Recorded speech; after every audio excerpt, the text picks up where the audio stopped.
Imagine a night where every single house in Egypt looked completely normal. Lights out, doors closed, kids asleep.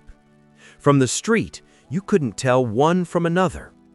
But heaven knew which doors had the mark and which ones didn't.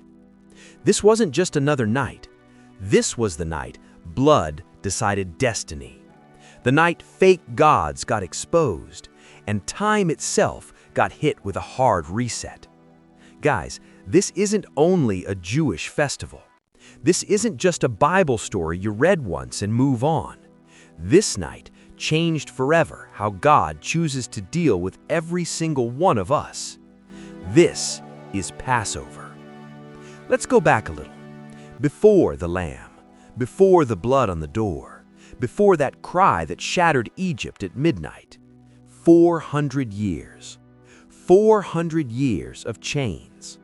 But here's what breaks my heart every time I think about it. The Israelites didn't just suffer in Egypt. Over generations, they got comfortable, really comfortable.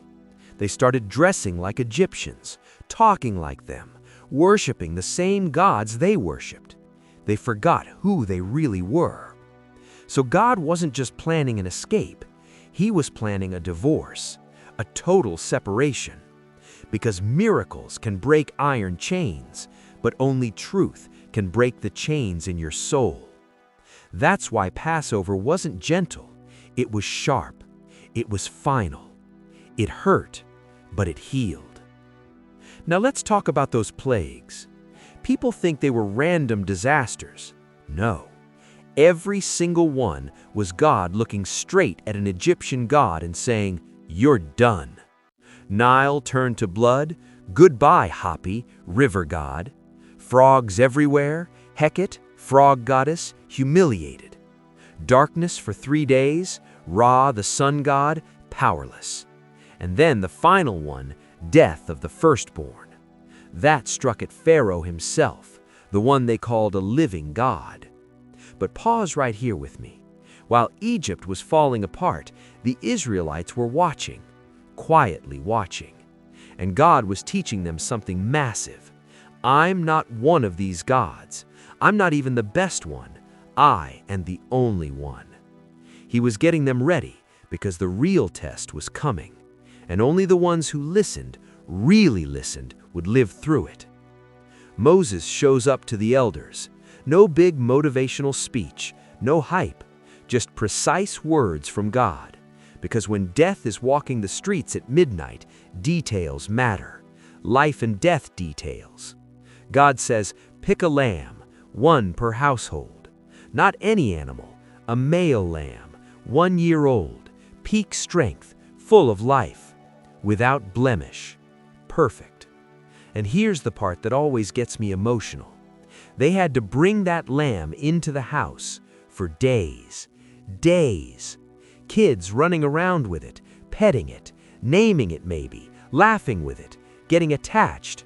Then slaughter it right there in front of them. Why? Because God wanted their hearts to feel the cost. Deliverance always costs innocence.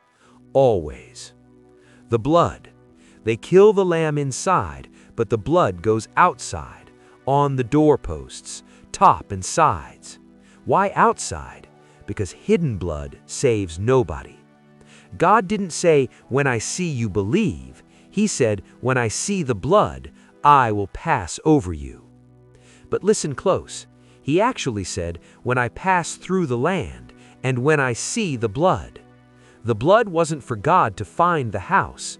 God already knew every house. The blood was the sign for death. Death had to recognize authority and pass by. Heritage didn't save them. Being God's people didn't save them. Promises didn't save them. Only applied obedience. Blood on the wood. And the meal, lamb roasted, bitter herbs, unleavened bread. Bitter herbs. Why include pain on the night of freedom? Because God never wanted them to forget. The tears, the whips, the babies thrown in the river, The nights they cried and it felt like heaven was silent. He mixed the bitter with the sweet, so they'd never look back and romanticize slavery. Never say, maybe Egypt wasn't so bad. Because if you forget how bad bondage felt, you'll crawl right back into it. No yeast in the bread, none. Why?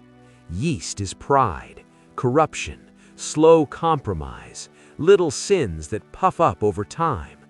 God was saying, this deliverance is sudden. No time to wait, no time to hesitate. Pack fast, move now.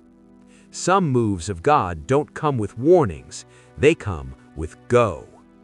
Then midnight, a great cry in Egypt. Not just screams, a cry, deep, broken.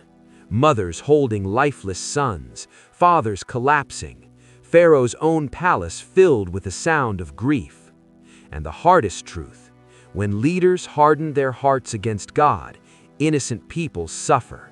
Every time. Pharaoh finally breaks, can't sleep, runs through the night to find Moses. No more negotiation. Get out, take everything, go worship your God, just go. What pride held for years, judgment released in one heartbeat. For Israel, while Egypt weeps, they're packing, boldly, not hiding, not running scared, marching out. And the same Egyptians who beat them yesterday are handing them gold, silver, clothes, begging them to leave, and blessing them on the way out. God turns slaves into a victorious procession. But before they even cross the border, God says something that still gives me chills. This month shall be the beginning of months for you, the first month of the year. New calendar, new identity, new clock. Your past doesn't set your timeline anymore. Your deliverance does. And if you zoom out, you see Jesus all over this night. Spotless lamb, blood on wood, no bones broken, death passing over those covered. Passover wasn't replaced, it was fulfilled on a cross. So here's the question Passover still whispers to every one of us. Is the blood applied, or is it just something you know about? Because head knowledge never saved a single soul. That night, two houses could stand side by side, look exactly the same bricks, same door, but one had blood and one didn't. Heaven saw, death saw, and eternity changed. Today, the same question hangs in the air. What's on your door? Think about it.